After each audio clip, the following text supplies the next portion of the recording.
Welcome back, everybody. Well, as you have read the article, you'll know that begpacker is a combination of two words, or a portmanteau of beggar and backpacker. Beat, beat, pencil, and what is it, watermelon? You have no clue what I'm talking about. Pencil and watermelon? Pencil melon? Don't worry about it.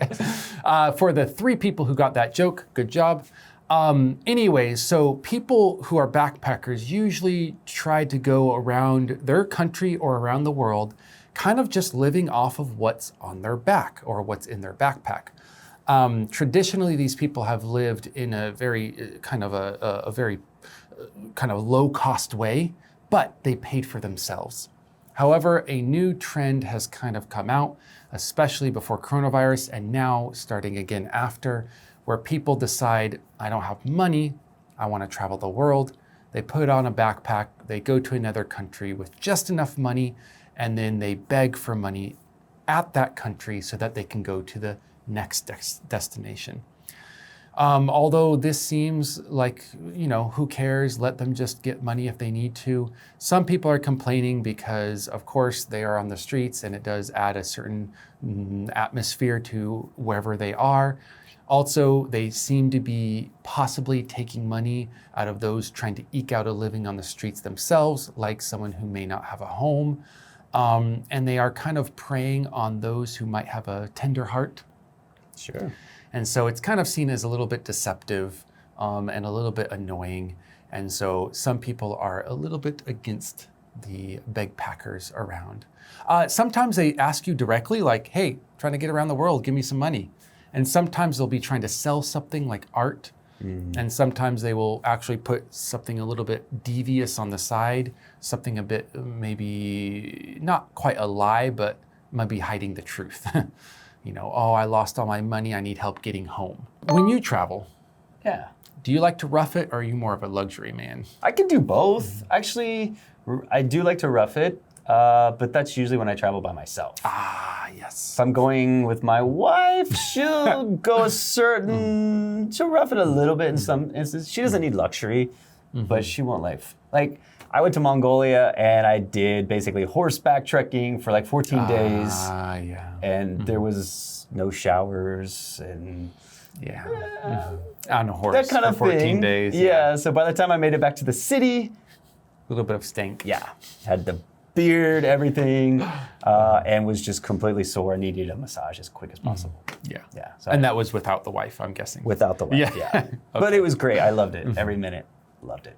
I would agree with that sentiment. Alone, I don't mind going 14 days without a shower, going into the back country, drinking the water from a pool after being, siphoned through some sort of filter, those things. But if I'm traveling with someone like wife, girlfriend, or whatever, I tend to cater to their needs more. Sure. Yeah. Makes sense. These begpackers, do you think it's okay for foreign tourists to try and make money either by doing something like music, selling, or just asking? I mean, technically, I believe it's illegal in Korea. Oh, I believe you need a work visa to actually make any kind of money.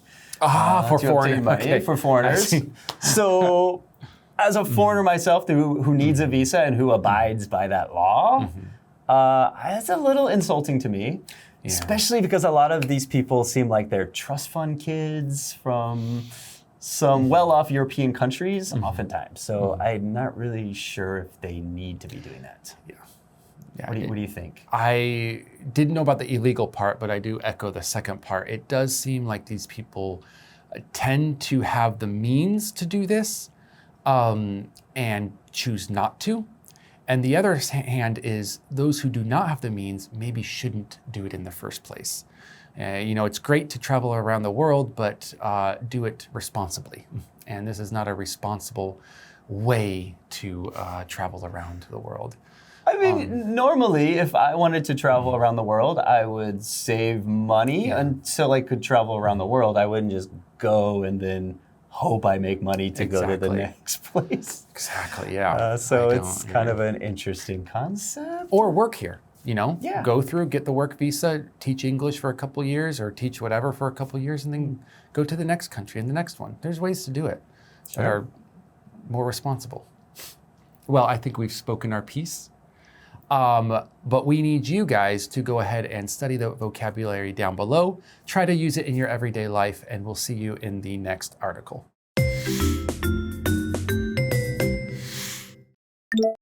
Portmanteau. Portmanteau. Trust fund. Trust fund. Chip in. Chip in. Unilaterally. Unilaterally.